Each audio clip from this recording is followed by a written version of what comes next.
BFM Business et Tech Co présente Tech Co, la quotidienne, émission spéciale. Apple a 50 ans. François Sorel. Bonsoir à tous, 19h31 dans ce mercredi soir, très heureux de vous retrouver pour cette émission exceptionnelle. Donc jusqu'à 21h, nous allons plonger dans un anniversaire incroyable d'une boîte incroyable. Apple fête aujourd'hui en ce 1er avril 2026 ses 50 ans. 1976, le garage, Steve Jobs, Steve Wozniak et puis beaucoup d'autres aussi protagonistes de cette histoire. On va essayer de vous raconter tout cela. Alors en 1h30, évidemment, on va être obligé de faire l'impasse sur quelques chapitres. Mais l'idée, c'était de vous raconter peut-être des petites anecdotes que vous ne connaissez pas, avec des personnalités qui ont connu Apple. Tout à l'heure, nous aurons une interview exclusive de Tony Fadell dans Tech Co. Ce sera aux alentours des 20h30 et pendant une demi-heure, Tony Fadell répondra à mes questions. Tony Fadell, c'est quelqu'un d'étonnant. Il a été à l'origine de l'iPod. Il a travaillé aussi sur le premier iPhone et il connaît Apple sur le bout des ongles. Ça a été aussi un proche collaborateur de Steve Jobs. Il nous racontera tout ça et vous verrez tout à l'heure, on aura des petites anecdotes vraiment croustillantes. Il aura des petites anecdotes croustillantes à nous raconter. Luc Julas sera avec nous aussi. Et Luc a fait une incursion chez Apple pendant quelques mois à l'époque de Siri. Il nous racontera aussi tout ça. Pascal Cagny est avec nous en visio. Je le vois d'ores et déjà arriver. Bonsoir Pascal. Bonsoir François. Ravi d'être là pour une célébration qui est assez rare.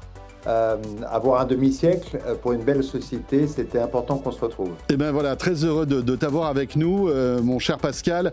Alors aujourd'hui, tu t'occupes des entreprises françaises au sein de Business France, mais tu as été, rappelons-le, directeur général et vice-président d'Apple Europe de 2000 à 2012. On a de grands souvenirs ensemble à l'époque de l'iPod et de l'iPhone aussi. Mais tu vas nous raconter tout ça. Et puis, on a le plaisir aussi d'avoir une vraie figure d'Apple avec nous.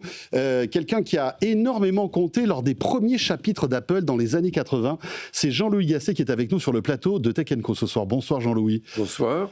Merci véritablement d'être là parce que je sais que vous n'êtes pas souvent en France. Vous partagez votre vie justement entre la France et la Californie où vous vivez aujourd'hui. Vous avez été le premier directeur général d'Apple France et vous avez été en 85 à la tête de la recherche et du développement d'Apple à Cupertino.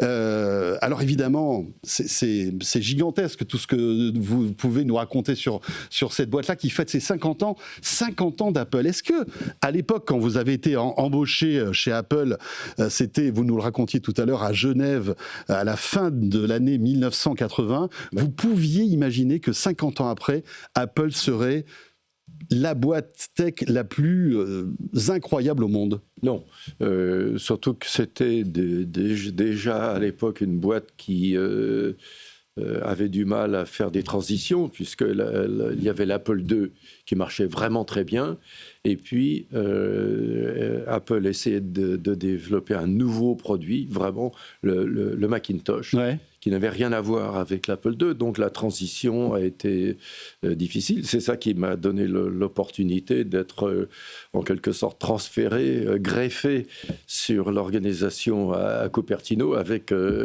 des difficultés dans la prise de la greffe parce que j'étais culturellement incompétent avec l'organisation californienne, parce que les Français, vous le savez, sont assez directs. Ouais. Mais c'est quoi ton truc et que ça, en Californie, il faut dire « Ah, this is interesting, tell me more ». D'accord, donc il faut être un peu plus rond, c'est ça? Oui. Donc, Parce que vous avez été embauché fin des années 80 chez Apple en tant que directeur général France. J'ai été embauché pour faire la transition entre un très gentil importateur qui était Sonotek, dirigé qui s'occupait de l'importation des produits Apple. Monsieur Zimray. Ouais. Et donc de créer à partir de rien toute une équipe. Et en quelques années, nous sommes devenus l'entreprise hors des États-Unis la plus prospère. C'est un accident de l'histoire. Les choses se sont bien connectées entre la culture californienne et la culture française. Nous avons été énormément aidés dans le milieu artistique.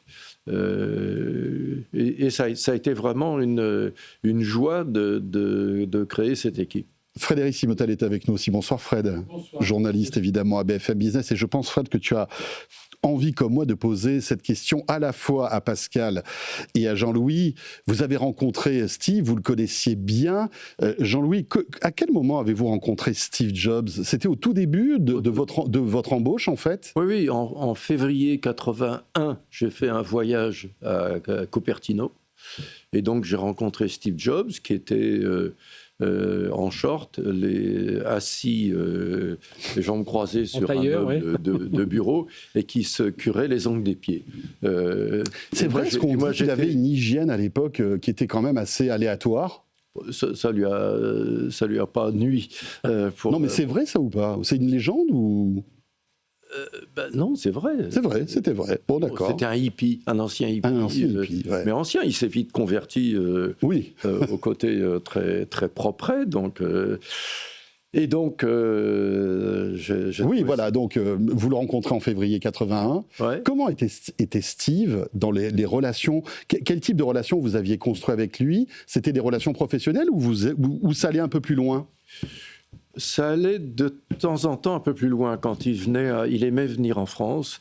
Et donc, je me souviens de conversations sur la rue du Faubourg Saint-Honoré, en allant... Il adorait la France. Oui, il adorait. Et il adorait aller chez Hermès, acheter des cadeaux. Moi, j'ai hippie chic, ouais. Et alors, c'est rigolo, je peux vous raconter ça. J'avais jamais raconté ça. Je l'avais croisé une fois. C'était à la Fnac.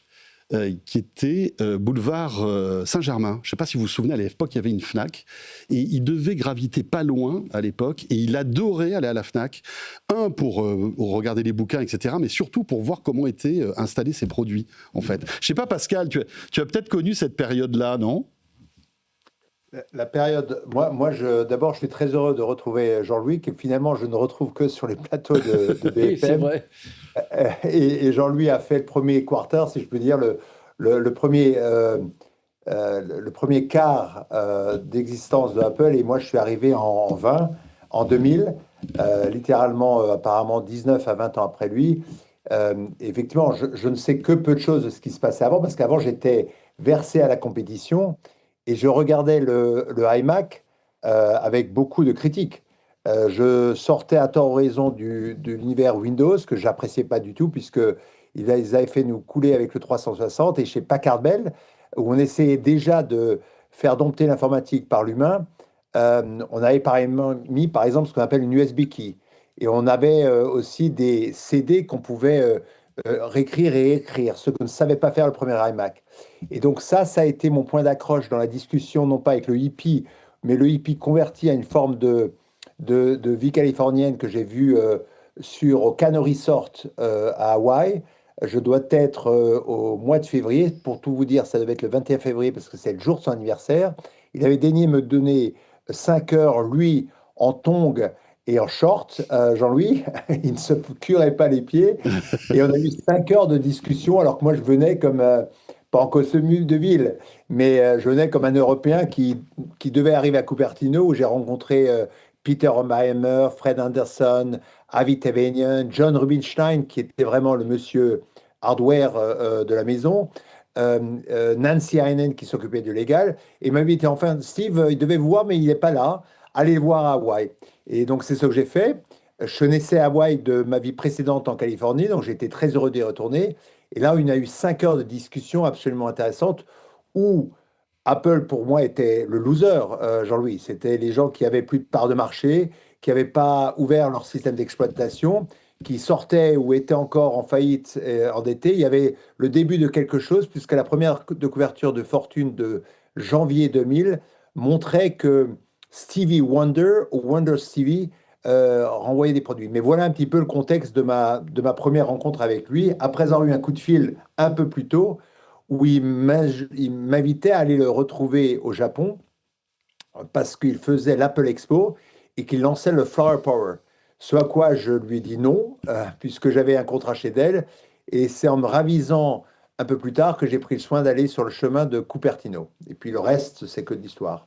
Eh ben justement, on va essayer d'avoir quelques bribes d'histoire comme ça avec toi, Pascal et Jean-Louis. Fred, Oui, alors repartons un petit peu, juste quelques mots des tout débuts. On est dans le, donc, 1er avril 76. Voilà, 1er avril 76. On est alors, juste un tout petit peu avant, on est au début des années 70, on a Steve Wozniak, alors, qui est un génial, bidouilleur, geek, tout ça. Il a trouvé comment on pouvait passer des appels téléphoniques gratuitement avec un boîtier. Voilà, il s'amuse beaucoup. Il a un copain qui s'appelle Bill Fernandez, et un jour, ce Bill Fernandez lui dit, tiens, j'ai un de mes super copains, je vais te le présenter, il s'appelle Steve Jobs. Et voilà, la grève prend, je suis sûr que vous allez bien vous entendre, donc ils s'entendent. Alors, tout ce petit monde étudie à Berkeley, bosse un peu chez HP, chez Atari, enfin voilà, on est vraiment dans tous ces grands noms de... Parce qu'ils n'ont pas du tout les mêmes personnalités. Non, pas du tout. Mais on sent qu'il y a une grève qui se prend. Il y en a, ils sont geeks, ils aiment bien la tech, mais il y en a un qui l'aime vraiment à descendre vis et boulons, et puis l'autre qui réfléchit sur les produits. C'est ce qui fera évidemment toute cette force d'Apple. Et au début, ils sortent. Donc là, on arrive vraiment à 75-76. Ils arrivent à cette Apple I. Alors, à l'Apple I, on se dit, c'est un ordinateur. Non, Apple I, c'est une carte avec plein de composants dessus. Et celui qui a acheté cette carte, qui était vendue 666,66 $, c'est Steve Jobs qui avait voulu mettre la virgule 66, ça se verra mieux dans les prix. Déjà un peu de marketing et com. Et celui qui a acheté ça, derrière, il devait acheter un écran, un clavier, enfin une télévision, un clavier, voire même un poste à cassette pour pouvoir enregistrer les choses. Donc on est vraiment au début, mais... les gens achetaient ça. Et donc voilà, 1er avril 76, ils sont 3 à signer. On oublie souvent le troisième, donc Steve Wozniak, Steve Jobs et puis Ronald Wayne, qui une dizaine... Alors, ils s'étaient un peu partagés. Jobs, c'était la vision produit, commercialisation. Steve Wozniak, c'était la conception technique. Et puis Wayne, il était un peu plus âgé, c'était le rôle administratif. Et puis Wayne, justement, au bout de quelques jours, il dit, écoutez les gars, je sens pas trop votre truc là. Je sens pas trop votre truc. Ça va pas aller loin. Il revend ses actions. Il avait quoi, 10% Ouais, 10%. Il revend quelque chose qui aujourd'hui vaudrait 400 milliards. Voilà, en gros. On fait des petits calculs. Mais voilà, l'histoire, on a tous, un jour, on est peut-être passé à côté de quelque chose. Et donc, derrière, on est au tout début, 76. Donc, c'est vraiment c'est là où il signe le premier contrat. C'est pas le premier produit, c'est le premier contrat. La société Apple Computer démarre vraiment en février 77. Quelques mois plus tard. Et là, on commence à vendre les premiers Apple I. On se lance Apple ensuite. II. Je vais le faire court, Apple II, parce que Steve Jobs commence à aller démarcher des investisseurs, parce qu'il faut de l'argent aussi derrière. Et puis voilà, et puis on va voir l'Apple II. On commence à voir, il y a le lancement, il y a la première pub avec le logo Apple, c'est en 77. Voilà, on a vraiment la naissance de cette entreprise. Et ensuite, c'est parti, 1979, c'est le lancement de l'Apple III, l'Apple Lisa, on commence à parler du Macintosh. Donc voilà, et sur 19, on arrive aux années Jean-Louis Gasset, et là, c'est vraiment le décollage. Avec l'entrée en bourse, c'est quelle année, Jean-Louis ?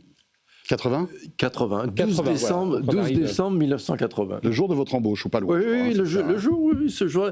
Et je me disais, j'arrive trop tard, je n'aurai pas des options de stock avant IPO. Ça s'est arrangé. Ça s'est un peu arrangé quand même. Ça s'est arrangé. Est-ce que Apple, à l'époque, était une boîte comme les autres, ou déjà on sentait qu'il y avait un truc un peu particulier ? Alors, exactement. Ce qui m'a séduit quand je suis arrivé à Cupertino, c'est que j'ai vu que Apple publiait un Apple Magazine. Mais qui était pour qui, en fait ? Avec des écrits de Ray Bradbury. Et puis grand auteur d'un autre, de science-fiction notamment. De celui qui a fait Jonathan Livingston Seagull, le nom de l'auteur me reviendra. Il y avait cet Apple Magazine qui a disparu malheureusement, et j'ai vu une entreprise qui était un peu à la croisée de la technologie et de la culture. Donc déjà c'était un peu dans l'ADN de la boîte. Et ça m'a aidé à positionner l'entreprise en France. Et j'ai bénéficié de cette injection d'idées et d'émotions. Et ça m'a permis de positionner Apple en France comme étant justement autre chose qu'une pâle copie de Hewlett-Packard, à qui je dois beaucoup. J'ai commencé dans la vie technique chez Hewlett-Packard ou d'IBM. La culture, Pascal, c'est vrai que c'est une composante essentielle d'Apple. C'est ce qui différencie d'Apple des autres boîtes, d'avoir souvent mélangé une espèce de... le design, ça fait aussi partie de la culture de cette boîte-là. Ouais. Tu l'as ressenti très vite aussi, Pascal, tout ça ? Moi, je pense que... Donc, je arrive en 2000. On vient de clore et on a encore sur les murs du Louvre ici et là la campagne Think Different. Il faut lire et relire le manifesto écrit par Lee Clow, TWA, et relu par Steve, qui le dit d'ailleurs fort bien dans de multiples vidéos, et qui, avec le speech de Stanford 2005, dit beaucoup de l'entreprise. Si on veut un petit peu comprendre. Donc là, on est sur les 50 ans, si on reprend cette perspective historique. On a, je crois, 98-19, le Think Different Campaign, et le speech de Stanford après une première alerte pour Steve sur son cancer du pancréas. Et la culture, c'est effectivement, non, chaque entreprise a une culture, mais la nôtre chez Apple est très particulière, ou du moins celle qu'il a su réellement inculquer. Après, Jean-Louis, après le départ de Scully, et après le passage de Amelio.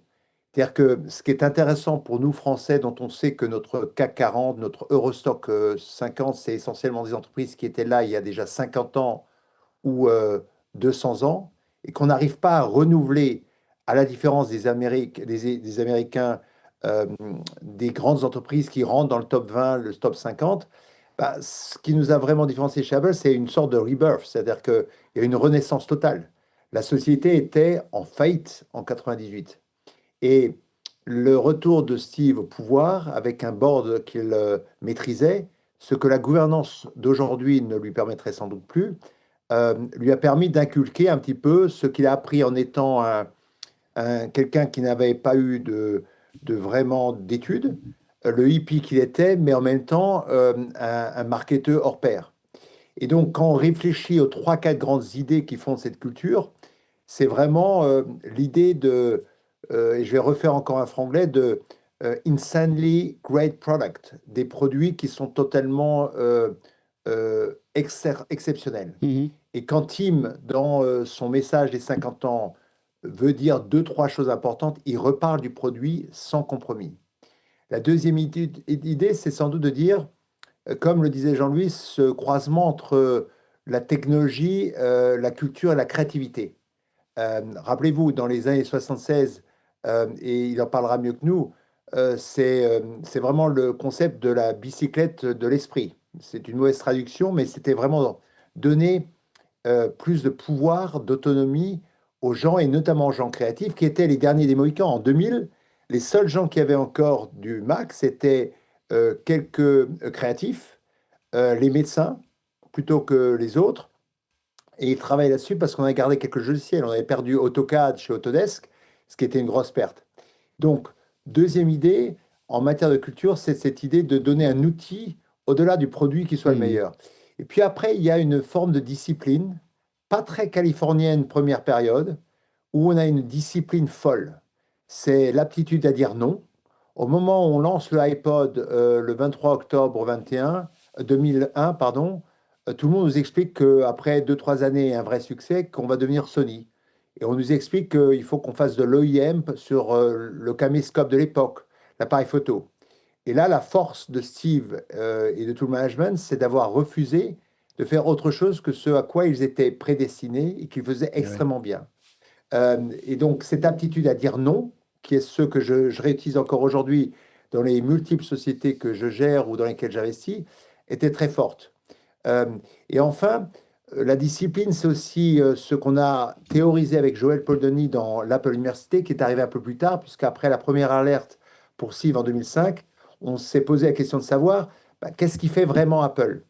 Et on s'est rendu compte qu'il fallait travailler sur une université Apple, où on allait définir des grands principes. Et les grands principes se tenaient à peu de choses, mais avec 2-3 idées. C'est-à-dire qu'on se focalise sur ce que l'on sait, on contribue lorsqu'on a des zones de compétences à l'autre, et il y a des univers où on n'en s'en occupe pas.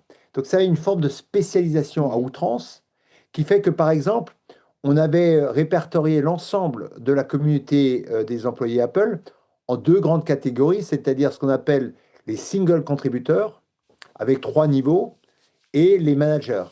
Et on définissait les gens, à tort ou à raison, comme soit des gens qui étaient des contributeurs individuels, extrêmement, et avec une forte expertise, ou au contraire d'autres qui avaient une potentiel de management. Et donc, à force de mettre ces quelques grands principes en place, sans compromis sur le produit, en ayant l'aptitude de dire non, eh bien, on a eu cette focalisation qui fait que de l'iPod, on est naturellement, quelque part, avec Jean-Michel Hulot, que j'aimerais nommer ici, puisqu'il nous a quittés, et donc on a une petite pensée pour lui, sur le iPhone. Le iPhone où on a naturellement arrivé sur l'iPad, je suis là sans doute le 28 janvier 2010, c'est-à-dire après le 28 janvier 4 et l'arrivée du Macintosh, un produit qui révolutionne beaucoup de choses. Et l'iPad, où quand on lance l'iPad, on montre Bill Gates avec un peu d'arrogance, qui pourtant nous a aidé à amener la suite Microsoft sur la plateforme Apple. On montre Bill Gates 10 ans avant, comme Next, lancer une tablette qui évidemment a été un échec.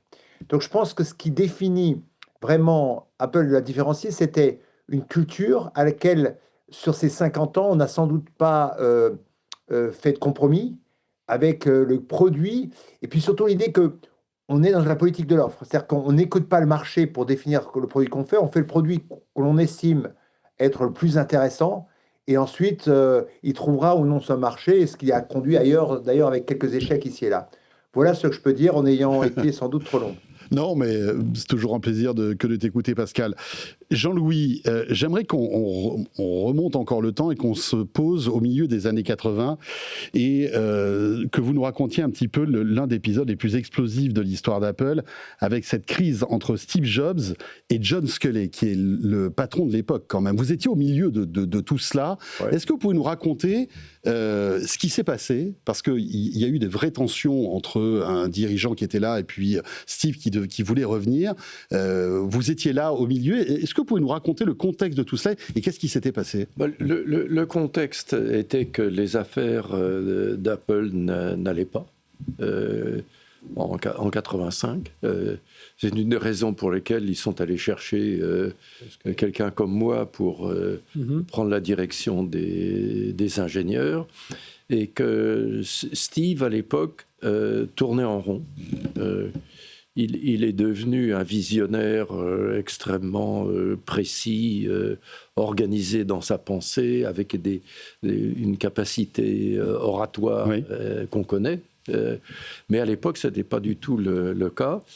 Et c'était une période, on va dire, où il n'était pas prolixe au sein d'Apple, c'est ça? Non, mais surtout, il ne savait plus quoi faire pour sauver le Mac de ses débuts difficiles. Et il est entré en conflit avec John Sculley. Et il faisait le tour des dirigeants d'Apple pour faire partir Sculley. Et un soir, à un dîner chez Al Eisenstadt, qui était le patron du juridique, Sculley était là, et je me souviens très bien, j'ai mis mon index, ce qu'on ne fait pas plus, sur le sternum de John Sculley. Je lui dis, si tu pars demain en Chine, il avait un voyage prestigieux pour aller en Chine, si tu pars en Chine, Jobs va faire une révolution de palais. Donc le putsch était dans les starting blocks, quoi. Ah oui, tout à fait.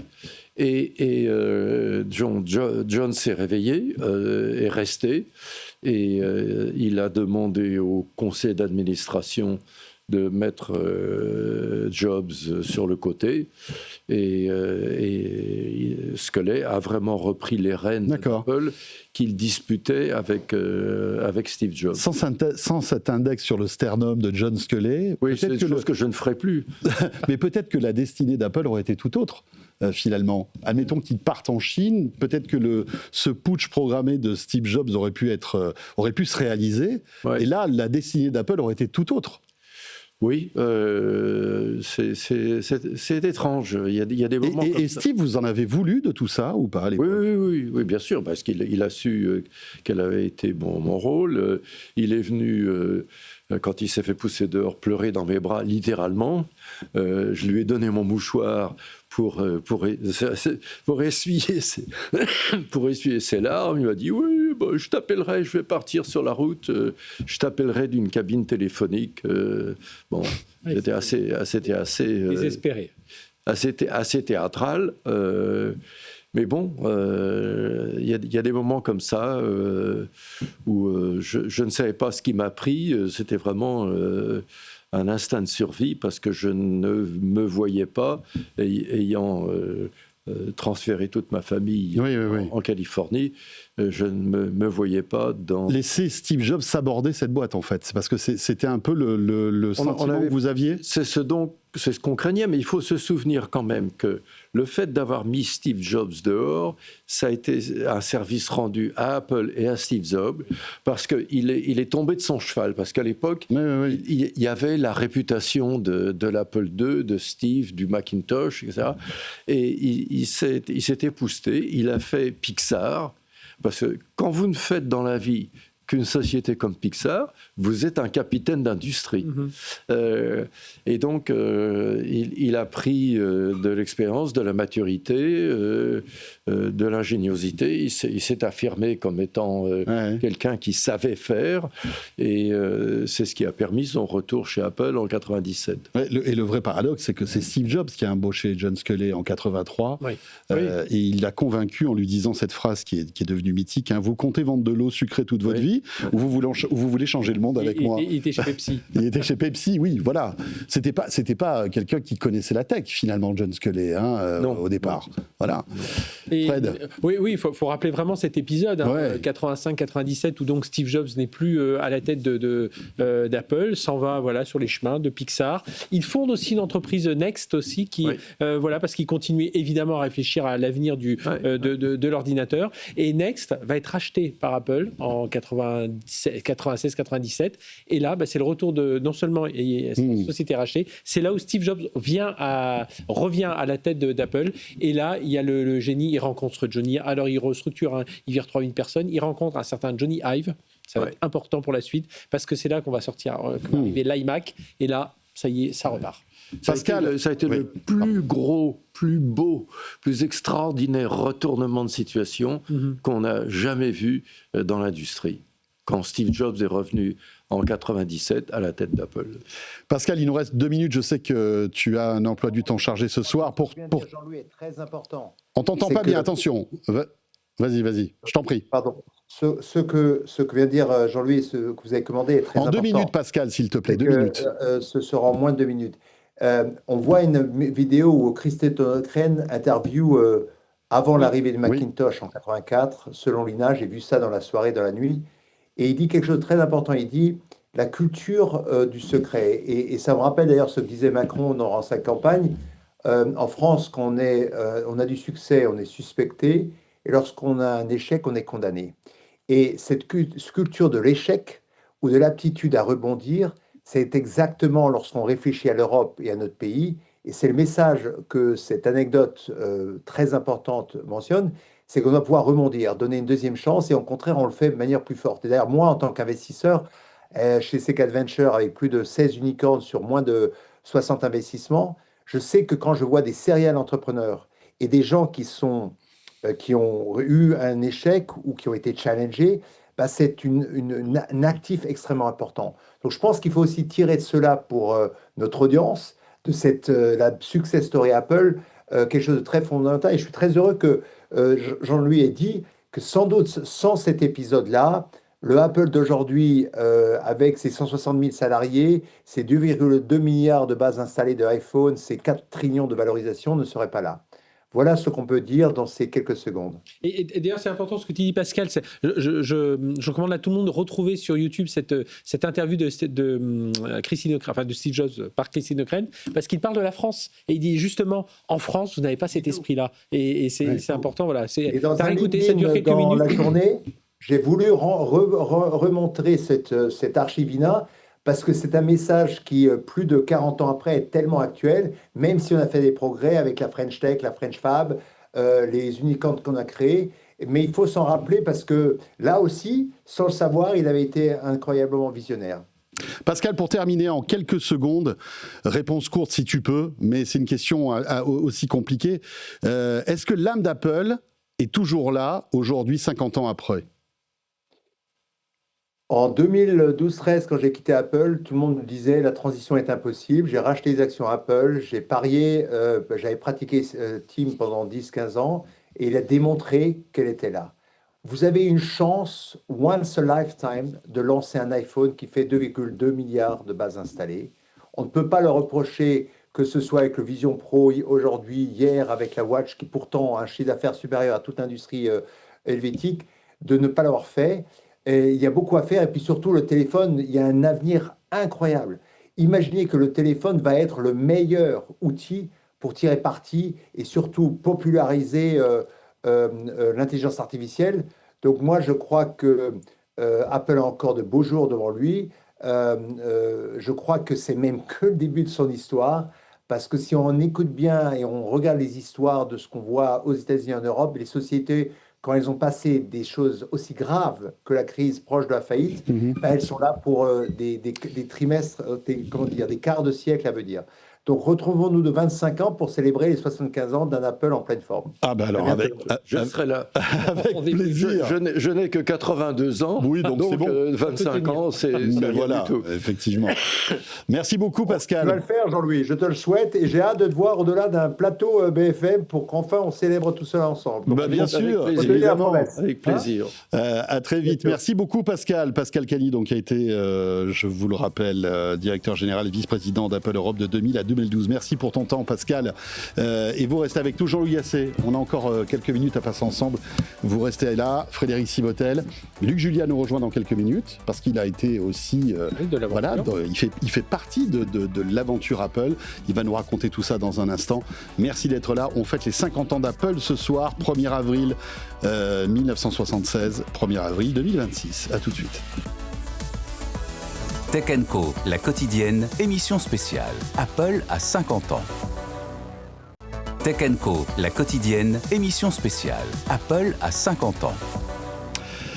Voilà, joyeux anniversaire à Apple. Je le disais, 1er avril 2026. Apple fête ses 50 ans jour pour jour.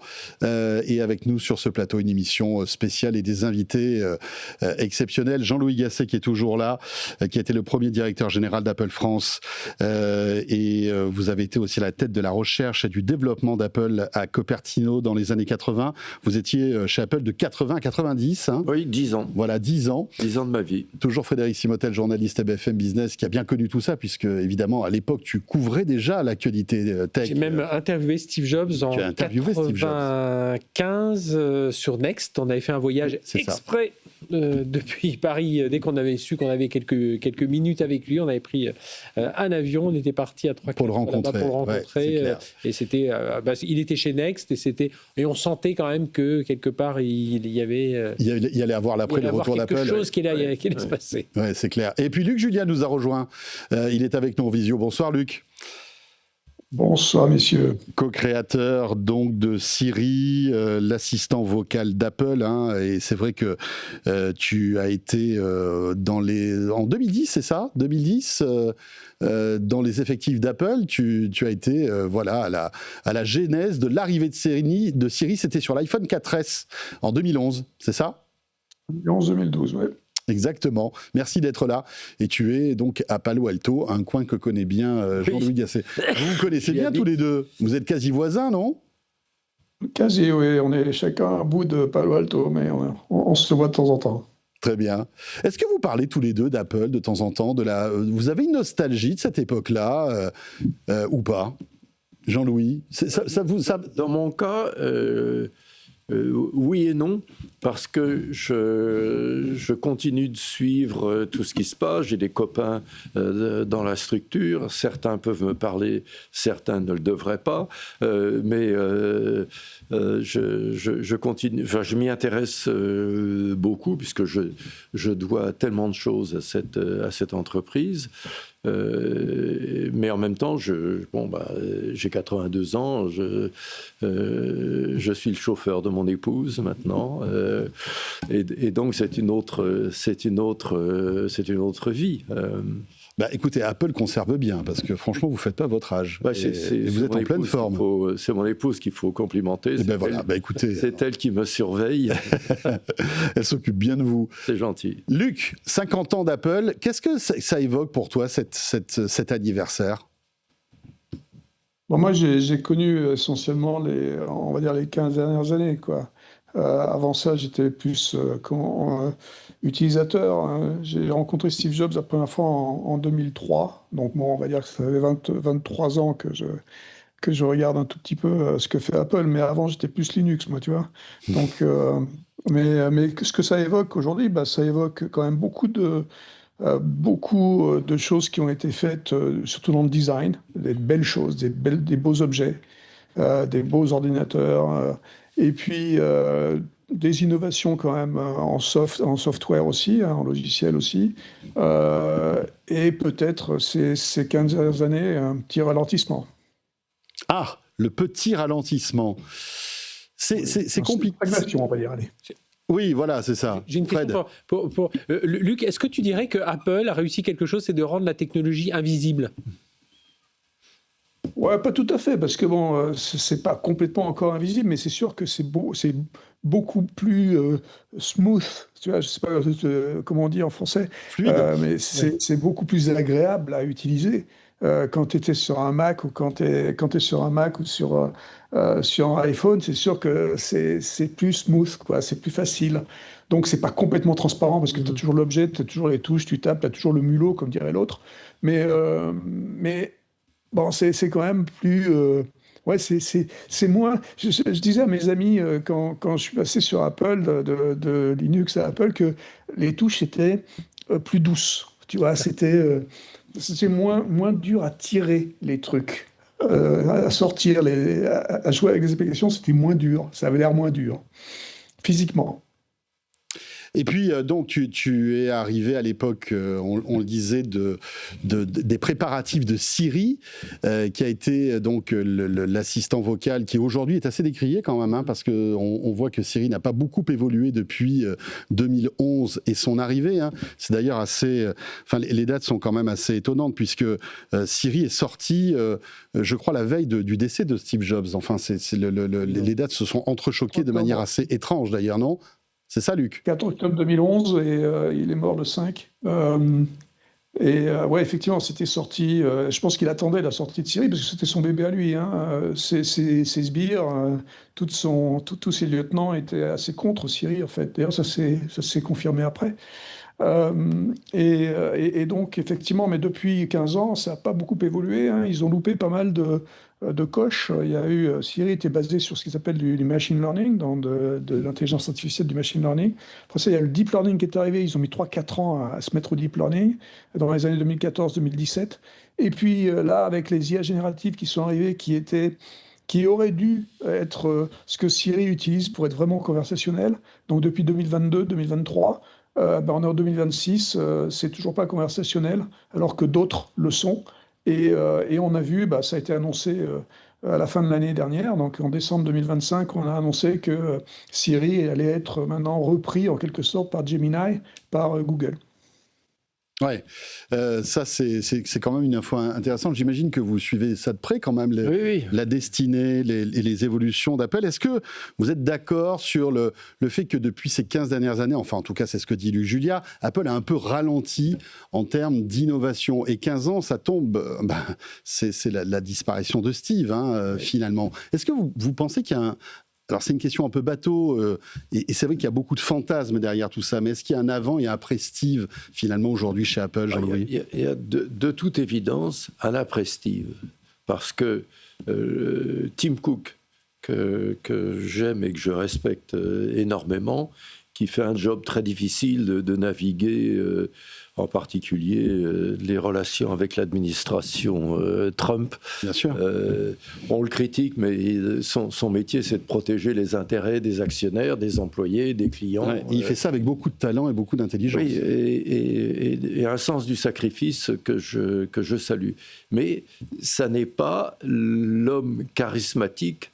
Et nous faisons tous, plus ou moins, en tout cas les gens qui ont été impliqués dans le deuil de Steve, qui illuminait la vie des employés, des clients, des médias, parce que c'était vraiment très intéressant. Et donc la question que beaucoup d'entre nous se posent, c'est, bon, après Tim Cook, Qui va le remplacer? Alors Tim Cook dit, mais je ne suis pas parti. Il a raison, il ne peut pas dire, le 1er mai, c'est fini, je fais mes valises. Il ne peut pas dire ça. Oui, le départ de Tim sera de toute façon une transition douce. Oui.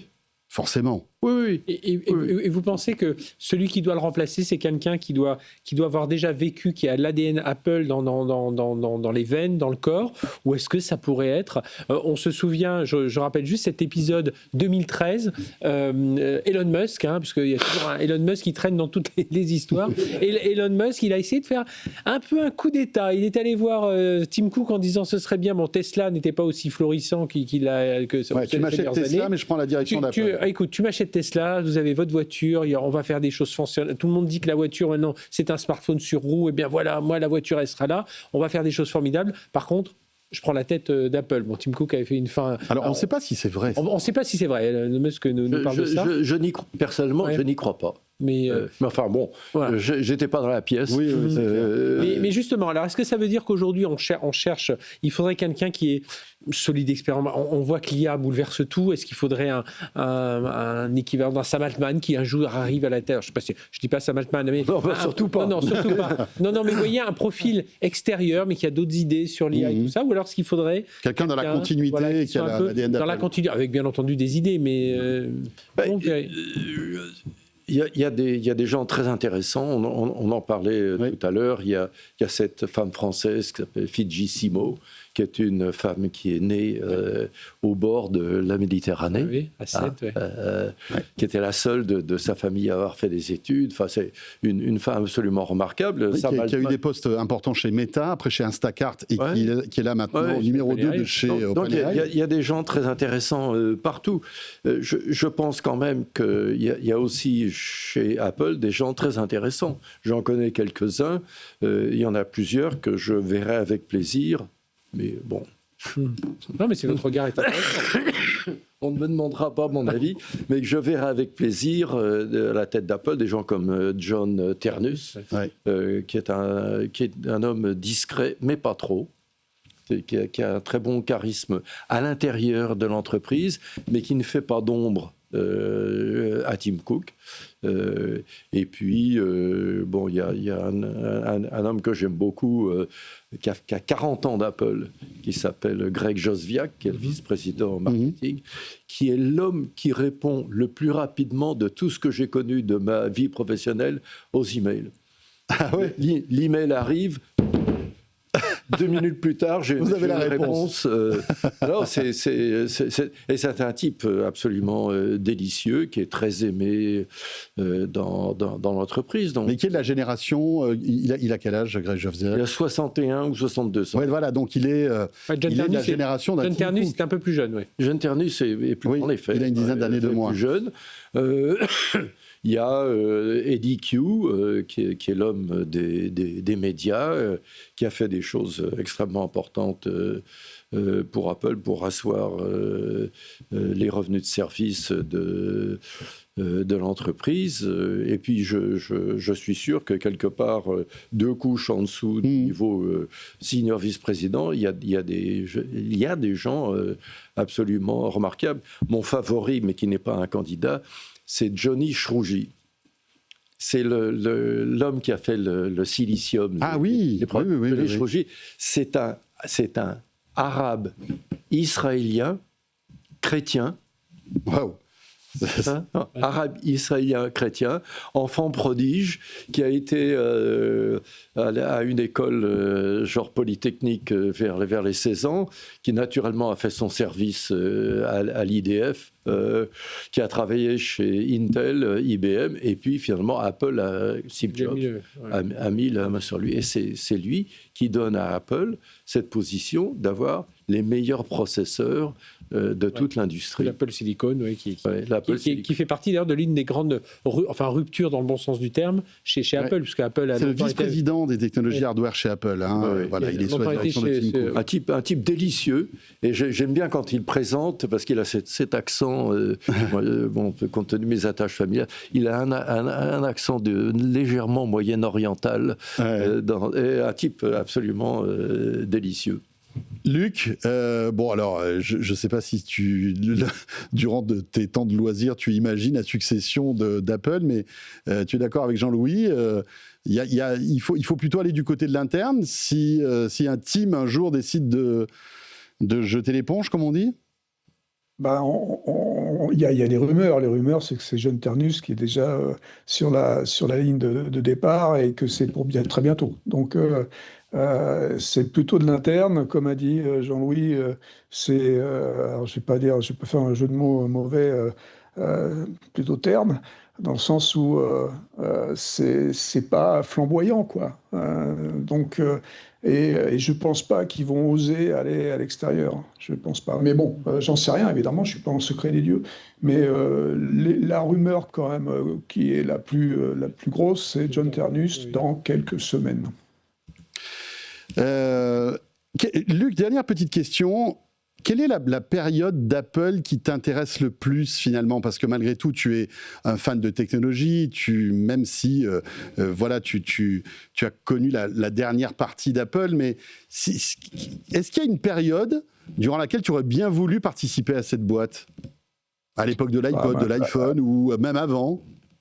Ouais, avant. Ce qui était rigolo, c'était quand même avant. Tout ce qui a été au moment de la création du Mac, de l'utilisation de la souris, de fenêtrage, de faire en sorte de faire l'OS qui allait bien pour ces beaux objets-là. Donc ça, c'était super excitant.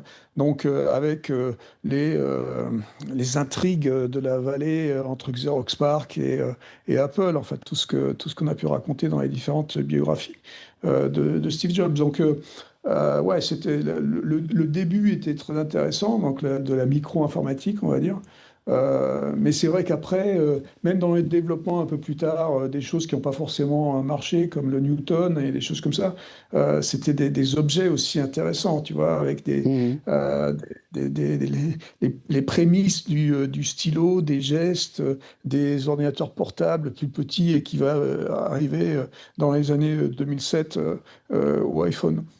Moi, j'ai une question à vous poser à tous les deux, parce qu'évidemment, on parle beaucoup de ces technologies. Alors, je parlais tout à l'heure de Apple qui a essayé de rendre cette technologie invisible. C'est vrai que voilà, avec un usage plus facile. Mais ce qu'on voit aussi, c'est la façon dont Apple a transformé complètement. C'est plus que la technologie qu'Apple a transformé. Aujourd'hui, c'est évidemment avec l'iPhone, c'est la société. Il y a tout un tas de choses qui sont en dehors de la tech. On ne fait plus pareil parce qu'il y a cet iPhone.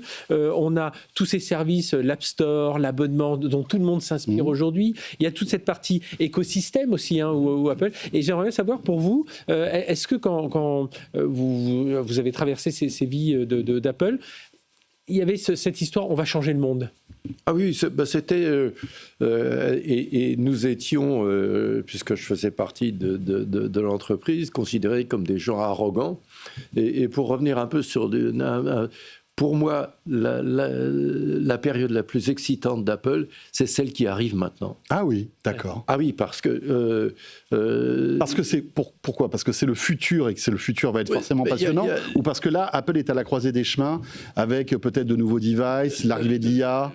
Voilà, il y a l'arrivée de l'IA locale dans les téléphones et dans les ordinateurs. Enfin, le téléphone, c'est ce qu'on connaît le mieux, qu'on pratique le plus. Donc, il va se passer des choses vraiment très intéressantes, pas forcément très bonnes pour Apple, mais je pense que ça va être très, très intéressant quand on voit justement les processeurs que Johnny Chouji a fait. Un iPhone, c'est une grosse machine en termes de puissance de calcul. Et puis, il y a la possibilité, avec les produits en contact avec la peau, qui sont la montre et les oreillettes, il y a la possibilité de changer la façon d'utiliser l'intelligence artificielle, qui vont... ça va bouleverser... les cartes encore, une fois de plus, j'espère. Donc, toujours le smartphone, l'IA qui va monter en puissance, la santé, c'est ça. Le Vision Pro, Est-ce que c'est on va dire, une lubie un peu d'un Tim Cook qui a voulu lancer ça voilà, comme ça? On n'a pas l'impression que ce soit un vrai succès.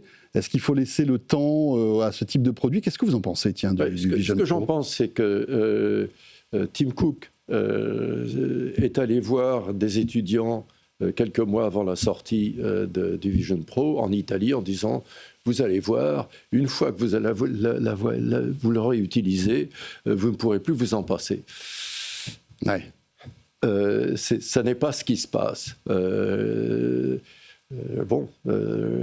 Toutes les entreprises, tous les chefs d'entreprise ont des produits qui parfois ne marchent pas. Tim Cook aussi a dit l'incarnation la plus authentique de notre vision de l'informatique personnelle, c'est l'iPad.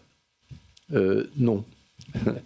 Non, l'iPad, maintenant, il se retrouve avec 3 façons de faire des fenêtres. Enfin, c'est un espèce de... Bon, c'est un très beau produit. Et ceux qui savent l'utiliser en le faisant faire ce qu'il sait faire, mais pas plus, c'est très agréable. On sait qu'Apple a essayé de faire une voiture électrique... Bon, ça a été... Toutes les entreprises, on sait ce que les Américains appellent des duds, c'est-à-dire des coups à blanc. On appuie sur la détente. Il n'y a rien qui sort, quoi. Il n'y a rien qui sort. Fait pchit. Mais je pense que là, on va voir à partir de juin, puisqu'il y a la conférence des développeurs. La WWDC en juin, oui. Où je vais aller... Ah, très bien. Oui, j'y vais tous les ans. Oui, vous y allez tous les ans. Greg Josviak m'envoie une invitation et je vais voir les ingénieurs, les développeurs. Bon, ça va être vraiment bien. Luc, dernière petite question, et puis après je laisserai la parole à Fred pour terminer, mais à ton avis, les 50 prochaines années d'Apple, ça va être quoi? Il y a de l'espoir quand même, parce que j'ai cru comprendre que les 15 dernières années, c'était pas terrible. Est-ce qu'il y a quand même des raisons de se dire que finalement, l'innovation est toujours là ou pas? Ouais, ça va être dur, je pense, ça va être compliqué. Je suis d'accord que ça devrait être, évidemment, l'IA, tout le monde en parle. Le problème que j'ai, évidemment, c'est d'avoir vu qu'ils ont donné les clés à Google pour Siri et pour mettre Gemini dedans. C'est donner les clés, ça veut dire qu'il y a une dérive aussi, point de vue purement philosophique de tout ce qui était vie privée, qui était le truc important autour de Siri à l'époque. Donc, l'IA, si c'est pas eux qui font, parce que la réalité c'est qu'ils n'ont pas été capables de développer quoi que ce soit en 3 ans là, en interne, donc donner les clés à Google, ça m'embête.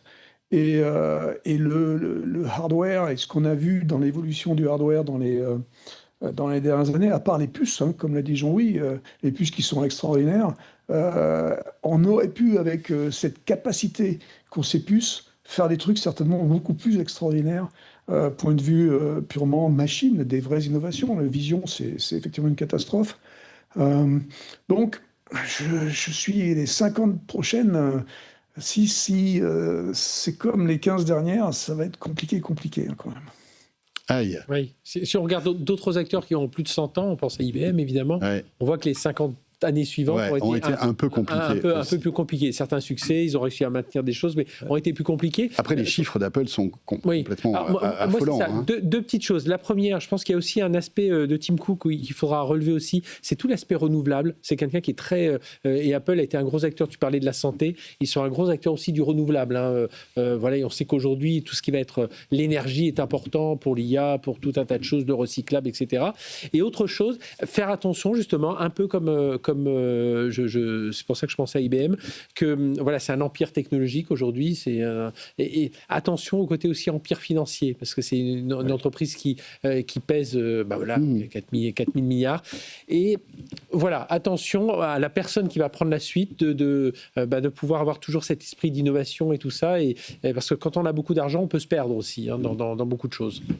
Vous avez rencontré, Jean-Louis, pour terminer, Steve Jobs, et donc vous avez travaillé avec lui. Est-ce que il y a eu d'autres Steve Jobs dans votre carrière. Est-ce que vous avez été impressionné par des personnalités aussi fortes que celle de Steve ? Non, je dois dire, il y avait, ou il y a, je parlerai au présent, il y a un Steve Jobs, quelqu'un qui avait cette capacité, on plaisante dans la Silicon Valley sur le Steve Jobs Reality Distortion Field, le champ de perturbation de la réalité qui émanait de la personnalité de Steve, c'est-à-dire qu'il vous disait, voilà, le haut, c'est par là. Et il est... c'est pas logique. Peut-être, finalement. Ouais. Donc ça manque. Il y a Elon Musk. Ouais. Qui est une personnalité aussi forte et aussi puissante que celle de Steve. Ah oui. Différente, mais... je sais que Luc adore en plus Elon Musk, donc ça va lui faire plaisir. Ouais. Non, mais bon... moi, non, mais c'est vrai que c'est quelqu'un qui est... Oui, j'admire beaucoup ce qu'il a fait, ce qu'il fait. SpaceX, par exemple. Tesla, maintenant, ça... Oui, ça stagne un peu en rond. C'est ça. Mais il y a des gens comme ça, et il y en aura d'autres. Enfin, je veux dire, l'espèce humaine est... Oui, mais il n'y en a pas beaucoup, c'est ça. Oui, il n'y en a pas beaucoup. Ouais. Et puis, il y a des personnalités toxiques, comme celle d'un certain président, que je ne nommerai pas, mais qui est quand même arrivé là où il est, par la force de sa personnalité. On peut critiquer, oui, c'est clair. Et on ne fera pas faute, mais c'est important. Merci beaucoup Jean-Louis. Avec plaisir. D'avoir été avec nous pendant cette heure et pour nous raconter quelques moments d'Apple dont on fête les 50 ans aujourd'hui. Vous avez été le premier directeur général d'Apple France et puis en fait vous avez été chez Apple de 80 à 90. Vous avez été à la tête de la recherche du développement d'Apple à Cupertino au milieu des années 80. Merci beaucoup à Luc Julia. À très bientôt Luc. Toujours le bienvenu dans Tech & Co, co-créateur de Siri, l'assistant vocal d'Apple. Merci Fred. Mais c'est pas terminé en plus pour ce Tech & Co. Et juste un mot, Jean-Luc Gasset à la une de Zéro Informatique en 84, avec Michel Drucker, avec Patrick Poivre d'Arvor. C'était pour la présentation de l'Apple 32. Oui, déjà à l'époque. Il était dans Champs-Élysées, c'est ça ? Non, mais on était en 84 et déjà Apple faisait la une du 20h. Hein, c'est vrai, c'est dingue. Ça aussi, il faut... C'était déjà une boîte tech, sans doute la première boîte tech aussi populaire finalement. Et qui savait communiquer aussi. Oui. Cet anniversaire n'est pas terminé. On va revenir dans un instant avec une personnalité que vous avez connue, Jean-Louis, c'est Tony Fadell. Et peut-être que Luc Julia l'a rencontré aussi, sans doute. Tony Fadell, alors on a pré-enregistré cette interview qui arrive dans un instant. Il a été vice-président d'Apple de 2001 à 2010, Tony Fadell, en charge des équipes qui ont conçu l'iPod et les 3 premières générations d'iPhone. Et autant vous dire qu'il a 2-3 trucs à nous raconter. C'est après cette petite pause. Les 50 ans d'Apple, c'est dans Tech & Co. Et ça revient juste après ceci. À tout de suite. Tech & Co, la quotidienne, émission spéciale. Apple a 50 ans. Tech & Co, la quotidienne, émission spéciale. Apple a 50 ans. Voilà, et pour poursuivre cette émission exceptionnelle pour fêter les 50 ans d'Apple, eh bien, nous avons avec nous en visio l'un des acteurs de ce qu'est Apple aujourd'hui, même s'il est parti il y a plusieurs années de cela. Il est à l'origine de l'iPod, mais aussi des débuts de l'iPhone. C'est Tony Fadell et il est avec nous en visio ce soir. Bonsoir Tony Fadell. Good evening, bonsoir. Bonsoir. Merci d'être avec nous. Vous nous avez dit bonsoir parce que vous parlez un tout petit peu français. Il faut savoir que vous aimez beaucoup la France. Un petit peu. Voilà, c'est ça. Vous vivez de temps en temps en France, c'est ça? Yes, I live part-time in France, here in Paris, dans le 7e. Et merci beaucoup de nous consacrer ces quelques minutes pour nous raconter un moment important de votre vie, hein, parce que vous avez une vie très riche dans le monde de la tech. Vous avez travaillé pour les Google Glass. Vous avez aussi créé juste après la sortie d'Apple Nest. On s'en souvient, ces objets connectés pour la maison qui ont été d'ailleurs achetés après par Google. Mais ce qui nous intéresse là maintenant, c'est votre période Apple, une période, j'imagine, très riche, avec le recul, parce que vous êtes parti maintenant il y a quasiment 16 ans d'Apple. Qu'est-ce que vous gardez de cette époque de l'iPod et de l'iPhone et de l'équipe qu'il y avait à l'époque et de forcément Steve Jobs? Eh bien, écoutez, j'ai l'impression que c'était il y a très longtemps. Cette semaine, ça fait 25 ans que Steve Jobs a donné le feu vert au projet qui est devenu ensuite la première génération de iPod. Et ça, c'était littéralement il y a 25 ans. Donc, autant dire, il y a quasiment une vie entière. Et puis, quelle trajectoire pour cette entreprise quand on compare ce qu'elle était il y a 25 ans, puis toutes les personnes, tous les produits qui ont grandi depuis lors. Donc ça a été une transformation incroyable. Alors justement, l'iPod, alors il y a plein de petites anecdotes qui tournent autour de ce produit. Quel était votre rôle dans la conception de l'iPod, Tony ? Et c'était en quelle année ?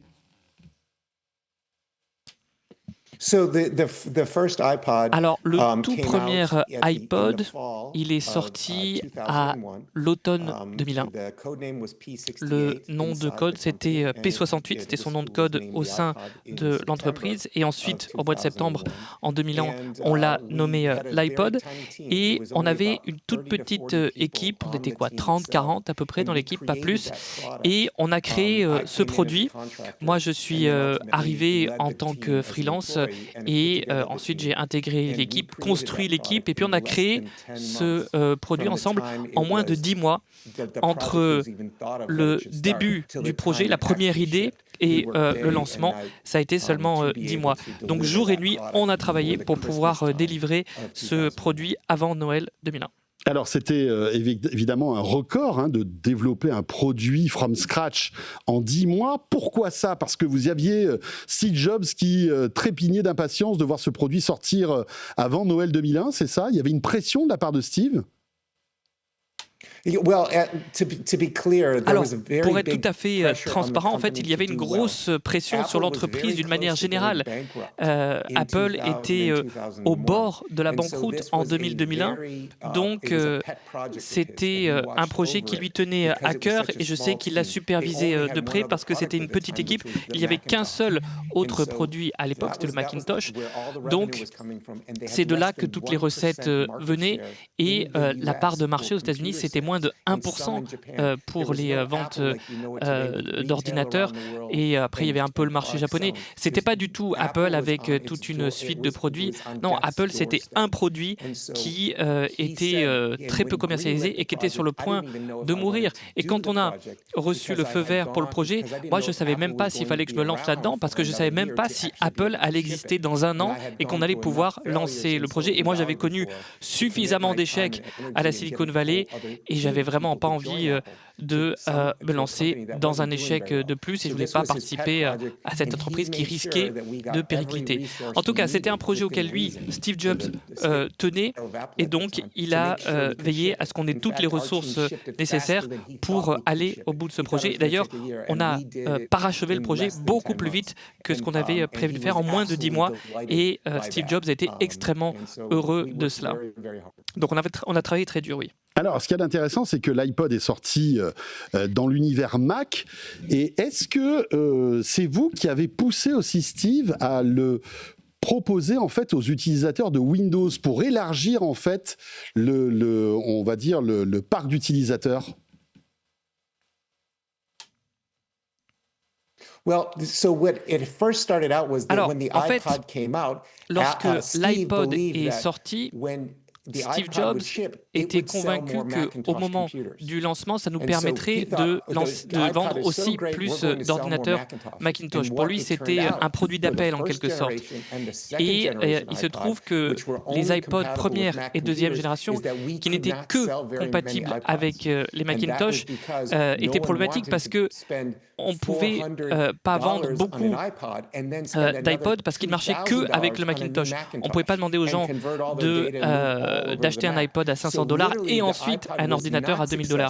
Donc l'iPod, au tout début, n'a pas très bien fonctionné parce qu'on n'avait que le petit public Mac auquel ont s'adressé.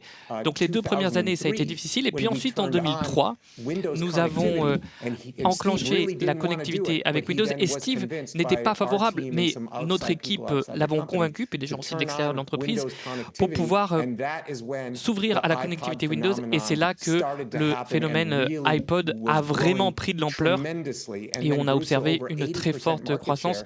On est arrivé à plus de 80% de part de marché en l'espace de quelques années après le lancement de l'iPod. Et je crois que HP, le constructeur de PC, a eu son rôle à l'époque, non ?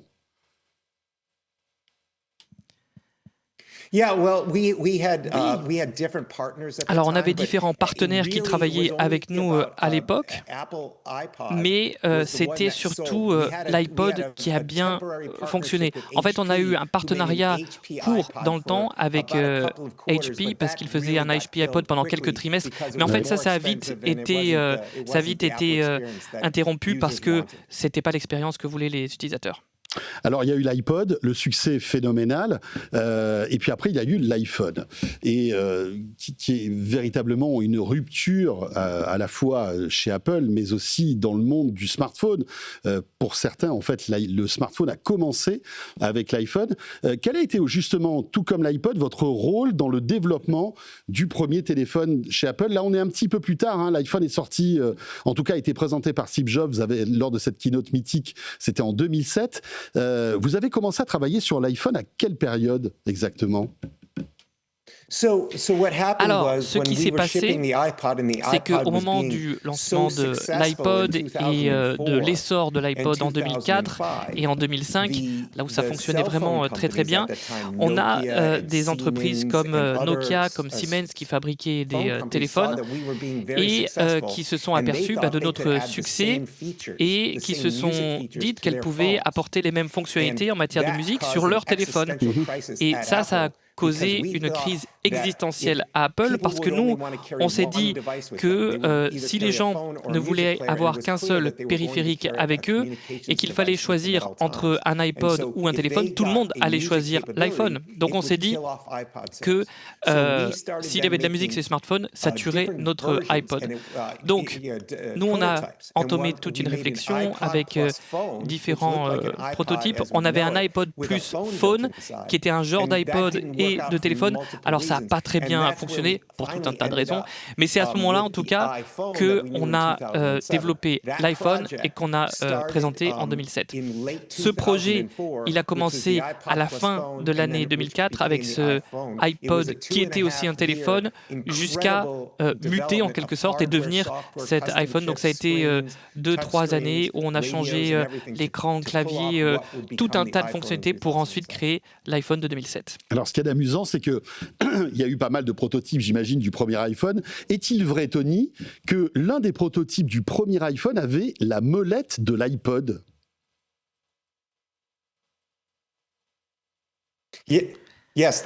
Oui, ça c'est tout à fait vrai. Alors ça, on l'a jamais lancé, mais oui, il y avait cette molette au milieu. Ça ressemblait à l'iPod. Et ce qu'on faisait, c'est qu'on pouvait composer un téléphone avec la molette et on pouvait ensuite téléphoner avec les écouteurs, avec le kit main libre. Le problème, c'est qu'on ne pouvait pas envoyer de texto parce qu'il n'y avait pas de clavier. Il fallait utiliser la molette pour éventuellement choisir des lettres ou utiliser la molette au milieu comme les anciens téléphones où il fallait tourner, attendre que ça revienne, etc. Bref, ça ne fonctionnait pas avec la molette. On ne pouvait pas appeler ni envoyer de SMS. Et ça, on savait que ça allait être un gros problème. Est-ce que c'est vrai que vous avez... Alors, c'est une anecdote que vous avez rencontrée à la BBC, elle est quand même assez amusante, que l'un des tout premiers prototypes d'iPhone, vous avez failli le perdre dans un avion. C'est vrai, ça ? Yeah. Oui. La pression, là, ça devait être terrible. Alors, oui, effectivement. En fait, j'avais un prototype avec moi, j'étais dans l'avion, et il est tombé de ma poche. Et il s'est retrouvé coincé dans le fauteuil de l'avion alors que je quittais l'Europe pour rallier la Californie. Et donc, quand je suis arrivé, je me suis aperçu que je n'avais pas le prototype avec moi. Et quand je suis allé chercher mes mes bagages, j'ai commencé à suer à grosses gouttes. J'étais vraiment très inquiet. Je me suis dit, il faut absolument que je remette la main dessus. Heureusement, quelqu'un l'a retrouvé. Personne ne savait ce que c'était parce que personne n'avait jamais vu ce périphérique-là. Il n'y avait que 100 ou 200 qui existaient sur toute la planète. Donc quand les gens l'ont sorti du siège, les gens de la compagnie aérienne, ils ne savaient pas ce que c'était, donc ils me l'ont rendu. Bon, j'ai eu de la chance finalement qu'on l'ait retrouvé et que personne ne sache ce que c'était. Sans ça serait une autre histoire que je vous raconterai ce soir. C'est clair. Et peut-être que votre carrière aurait été vraiment écourtée chez Apple à ce moment-là. À quel moment vous vous êtes rendu compte est-ce que vous vous êtes rendu compte très vite que vous obteniez avec l'iPhone un produit qui allait bouleverser la société? Parce qu'on peut dire ça aujourd'hui, l'écran tactile, piloté avec le doigt, avec un système d'exploitation hyper fluide, tout ça était complètement révolutionnaire et avant-gardiste pour l'époque. À quel moment vous vous êtes dit, et est-ce que vous vous êtes dit à un moment, ça y est, on a inventé un truc qui va bouleverser la société? Alors oui, en fait, on ne savait pas exactement qu'on allait transformer le monde autant que les transformations qu'on a vues après le lancement de l'iPhone. En fait, ce qui s'est passé, c'est que pendant qu'on était en train de développer l'iPhone, et l'objectif de l'iPhone, c'était d'avoir sa musique, donc l'iPod, on avait le téléphone pour ensuite communiquer, donc pour faire des appels et envoyer des messages. Et ensuite, on avait son ordinateur pour travailler, pour faire des tableaux Excel, envoyer des mails ou naviguer sur Internet. Nous, ce qu'on voulait, c'est rassembler tout ça en un seul périphérique qu'on pouvait emporter avec soi partout pour faire tout ça en même temps. Donc, quand on a rassemblé tout ça ensemble, toutes ces fonctionnalités, et puis en plus, il fallait être connecté au réseau, donc à la 3G au début, ou alors au Wi-Fi. Quand on a rassemblé toutes ces fonctionnalités en un seul appareil et qu'on a ajouté l'App Store et les réseaux sociaux, alors là, le monde s'est transformé et ça, on n'aurait jamais pu prévoir cette transformation-là en 2009. Donc en 2007, c'est sorti, on a eu des difficultés, on a modifié quelque chose. L'expérience utilisateur était plutôt bien, c'était très différent de ce qu'il y avait avant, mais ce n'est qu'à la 3e génération d'iPhone que les choses se sont vraiment développées parce qu'on était dans plusieurs pays, on avait le bon business model, on avait l'App Store et puis on avait aussi la 3G et ça c'était assez rapide, et puis il y avait du Wi-Fi partout, c'est ça qui nous a permis de décoller et les gens ensuite étaient avec leur téléphone devant le visage et ne pouvaient plus le poser, s'en servaient constamment. Et c'est là que le monde a changé. Donc il a fallu que ces différents ingrédients soient mélangés pour que le tout prenne, mais en tout cas on n'a pas pu imaginer ça dès le début. Comment était Steve Jobs, que vous avez évidemment côtoyé, bien connu? Steve Jobs, on peut pas ne pas évoquer, pour célébrer les 50 ans d'Apple, on va dire la vision de Steve. Comment était ce personnage qui a été beaucoup décrié encore aujourd'hui, on le disait, très exigeant, ne s'arrêtant jamais de travailler, etc., etc. Quelle est votre définition, Tony, de Steve Jobs? Alors, Steve était un homme qui était passionné par les produits et leur développer. Lui, il aimait regarder où étaient les difficultés dans le monde et les surmonter. Et il avait aussi ce goût, cette patte et cette volonté de proposer quelque chose de très facile à utiliser. Beaucoup des géants de la tech de son époque étaient en train de transformer la technologie, mais lui, il a apporté cette patte, ce goût, cet œil, cette vision qui parlait finalement à tout le monde, pas juste aux entreprises. Lui, il voulait que tout le monde puisse avoir accès à cette formidable expérience qui allait transformer leur vie. Donc, identifier la douleur et trouver l'antalgique en quelque sorte. Pour lui, les ordinateurs, c'était comme faire du vélo pour le cerveau. C'était une accélération de l'intelligence humaine, de la capacité humaine. Donc lui, il a pu transformer ça avec le premier PC, avec Apple II, ensuite avec le Mac, ensuite l'iPod, et ensuite, à partir de là, on a eu l'iPhone et toute la suite que vous connaissez. Donc lui, il a réussi à faire intervenir ces 4 gros changements dans notre secteur, alors que personne d'autre pouvait le faire, et il l'a fait avec classe, avec beaucoup de style, et c'est ça qui fait de lui quelqu'un d'unique. Alors il n'a pas toujours pris les bonnes décisions, mais on se souvient de ces 4 moments importants. Et puis après, il a aussi connu des échecs, mais de façon, pour réussir, il faut avoir raté avant. Il a toujours su rebondir et trouver quelle était finalement la bonne voie à suivre. Donc quelqu'un de très résilient, très passionné et quelqu'un qui savait aussi s'entourer de gens extrêmement intelligents pour mettre en œuvre sa vision et l'incarner.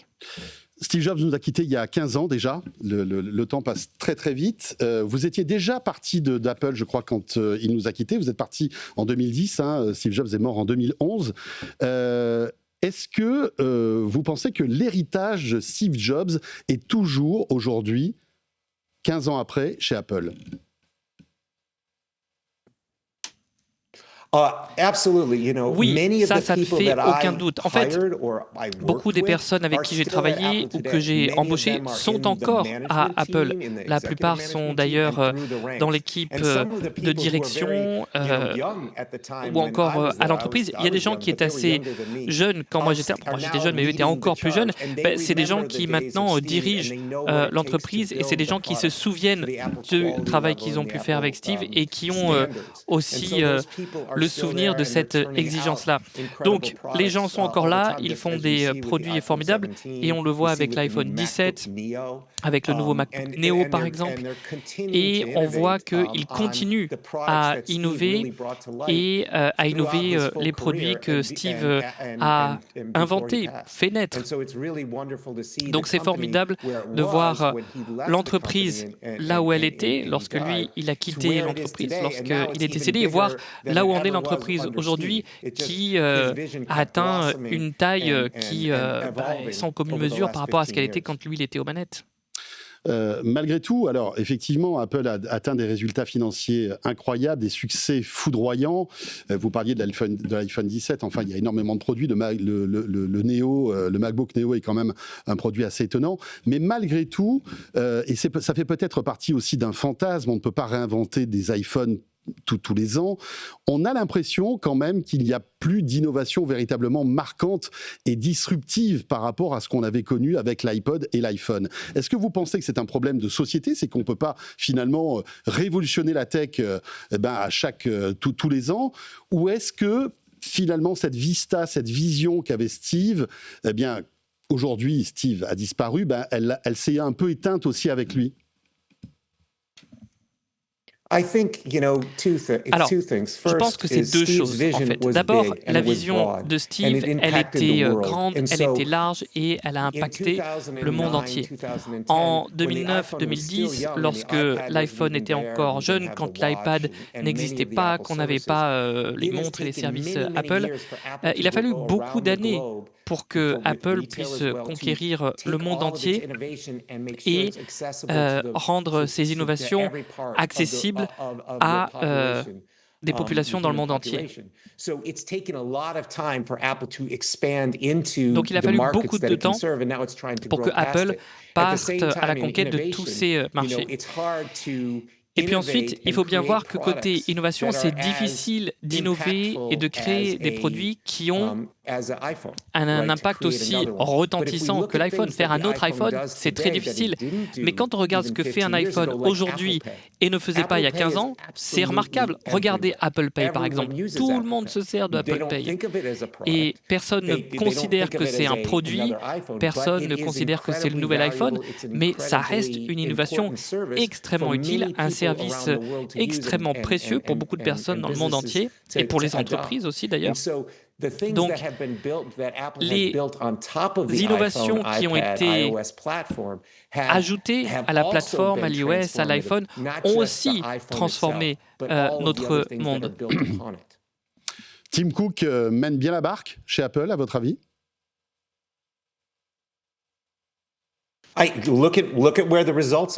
Regardez les résultats, je pense que les résultats parlent d'eux-mêmes. Lui, il a pris la vision de Steve et ensuite il l'a fait rayonner dans le monde entier de manière très régulière, systématique. Donc, est-ce qu'il s'occupe bien d'Apple ? Oui, parce qu'il incarne cette vision de Steve et il l'a déployée à grande échelle. Alors maintenant, on entre dans l'ère de l'IA, donc il faut de nouveaux produits, de nouvelles interfaces, et ça suppose une nouvelle vision pour pouvoir comprendre ce que la plateforme Apple peut faire, comment elle peut adopter l'IA et ensuite évoluer, et puis même être révolutionnaire dans le contexte de l'IA. Et ça n'a pas encore été écrit. Donc c'est en cours de réalisation, et ça on verra dans 2, 3, 4, 5 ans ce que ça donnera. On verra si Apple est capable de prendre le virage de l'IA et d'en faire quelque chose d'aussi remarquable que ce que Apple a fait depuis 25 ans, c'est-à-dire réécrire les codes de l'industrie. Tony Fadell, malgré tout, il y a quand même dans le passif de Tim Cook, alors comme vous le disiez, qui a porté Apple vraiment au plus haut aujourd'hui, dans les cimes, on va dire, du marché, et c'est une marque qui est reconnue et numéro 1 dans le monde de la tech. Mais malgré tout, l'Apple Car a été un projet qui a été quand même assez développé et qui n'a jamais vu le jour. Le Vision Pro, on ne peut pas dire que ce soit aussi un succès, avec un produit qui est très très cher et qui n'arrive pas à trouver son public et qui n'a pas l'impression aussi d'exciter les développeurs. Qu'est-ce qu'il y a eu d'autre ? L'intelligence artificielle, vous l'évoquiez il y a un instant, on a l'impression que Apple a raté le coche aussi de l'IA. Voilà, tout ne roule pas parfaitement aussi chez Apple. Alors, moi, ce que je peux vous dire sur tout cela, c'est que Apple essaye de trouver les premières lignes de son prochain chapitre. Alors, Apple a connu cette trajectoire du héros, en quelque sorte, avec l'iPod, avec Mac, avec Windows, qui a ensuite ralenti sa progression. Donc, on a toutes ces embûches, toutes ces péripéties, avec ses hauts, ses bas.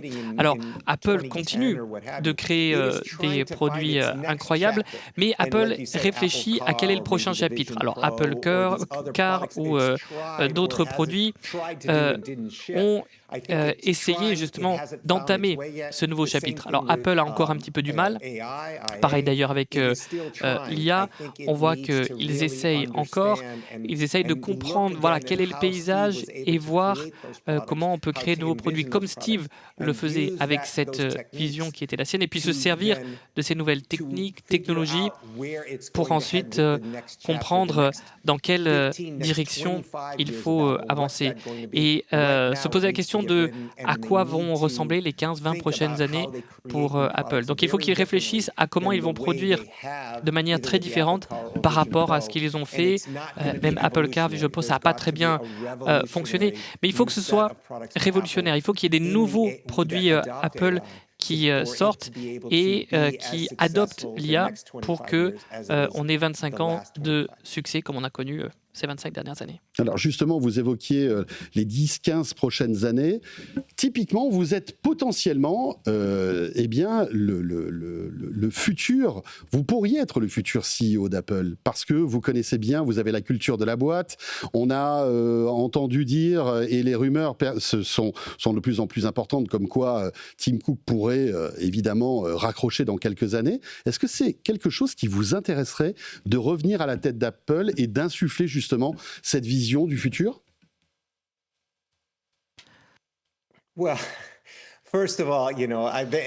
Alors écoutez, je sais qu'il y a beaucoup de rumeurs, beaucoup de gens qui parlent des employés anciens, actuels, et qui me demandent de prendre les manettes. Bon, moi je suis sûr que le conseil d'administration d'Apple prendra la bonne décision au bon moment. Moi, je soutiens toujours l'entreprise. Je serai heureux de célébrer les 50 ans la semaine prochaine. Ce sera une grande fête. Je verrai plein d'amis là-bas. On verra ce que le conseil d'administration d'Apple décide finalement. Mais bon, moi, je serai toujours là et prêt à intervenir s'ils ont besoin d'aide. Apple, ça fait partie de ma vie. Moi, j'ai 57 ans, Apple en a 50, et moi, j'ai grandi avec Apple depuis que j'ai 10 ans. Donc, en fait, Apple, pour moi, ça fait entièrement partie de ma vie, en tout cas la majorité de ma vie. Donc, si jamais je peux rendre service, je le ferai avec plaisir. Mais est-ce que vous avez une vision du futur d'Apple personnellement ? J'imagine que vous y pensez. Dans quelle direction Apple devrait aller à votre avis ?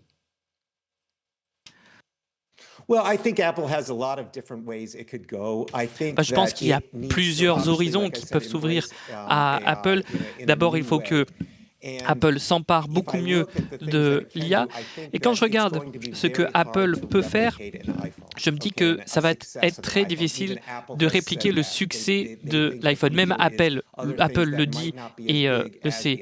Les nouvelles fonctionnalités qui sortent, elles sont appréciées, mais elles ne seront jamais aussi retentissantes que la sortie de l'iPhone.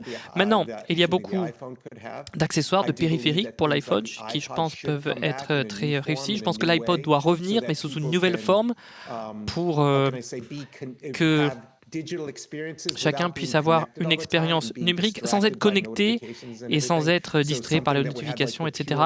Donc quelque chose qui serait une expérience musique pure. Et donc ça, l'iPod, ça pourrait être bien.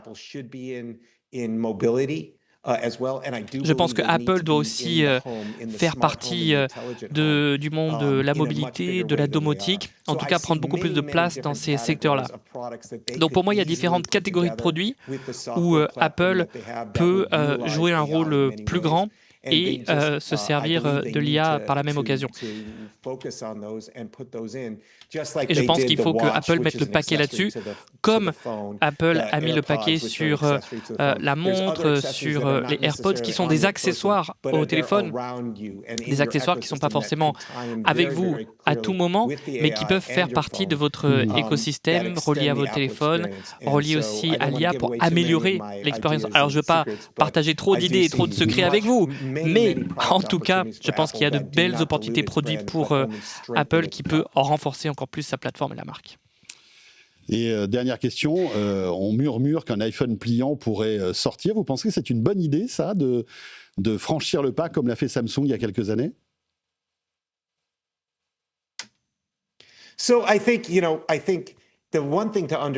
Alors, la chose qu'il faut bien comprendre, c'est que Apple ne serait pas Apple aujourd'hui sans Samsung. C'est ça qui est assez amusant. Et les gens, d'ailleurs, s'en aperçoivent pas trop. Et moi, j'étais une des personnes qui a fait venir Samsung et sa connaissance. Nous, on avait besoin des batteries Samsung, des cartes mémoire, de tout un tas de pièces pour l'iPod, pour l'iPhone 2, etc. Donc, moi, je considère que Samsung est un fournisseur de pièces extrêmement important, une très bonne entreprise, mais ils n'ont pas le software ni la plateforme software qui est celle d'Apple. Et en fait, il n'y a aucune autre entreprise, à part peut-être quelques-unes en Chine, qui sont en train de construire une plateforme comme celle d'Apple, mais juste pour la Chine. Donc, Samsung, c'est un très bon concurrent. Ils sont numéro 2 sur les smartphones. Apple est numéro 1 tout de suite. Et en général, l'un montre, l'autre descend. Donc, Samsung est un gros concurrent pour les téléphones, mais aussi pour la domotique et ailleurs. Mais Apple reste un acteur très différent par rapport à Samsung. Et en fait, ils ont besoin l'un de l'autre pour pouvoir exister. Apple a besoin de Samsung pour grandir et inversement. Très bien. Merci beaucoup, Tony Fadell, pour ces quelques minutes précieuses et toutes ces petites anecdotes qui, évidemment, raviront tous les fans d'Apple, dont on fête les 50 ans. Bon anniversaire à vous aussi, puisque voilà, vous faites partie intégrante de l'histoire de cette boîte. Et merci de nous avoir consacré ce temps. Merci beaucoup, Tony Fadell. Rappelons que vous êtes le concepteur de l'iPod, mais aussi de l'iPhone. Invité exceptionnel pour fêter ces 50 ans d'Apple pour ce Tech & Co exceptionnel. Donc, merci beaucoup d'avoir été avec nous. Je remercie aussi Joseph Watts pour la traduction en temps réel. Et on se retrouve très très vite, bien évidemment, pour Tech & Co. Vous le savez, on est là chaque soir, 19h30, 21h. Très belle soirée et à très bientôt. Tech & Co, la quotidienne sur BFM Business.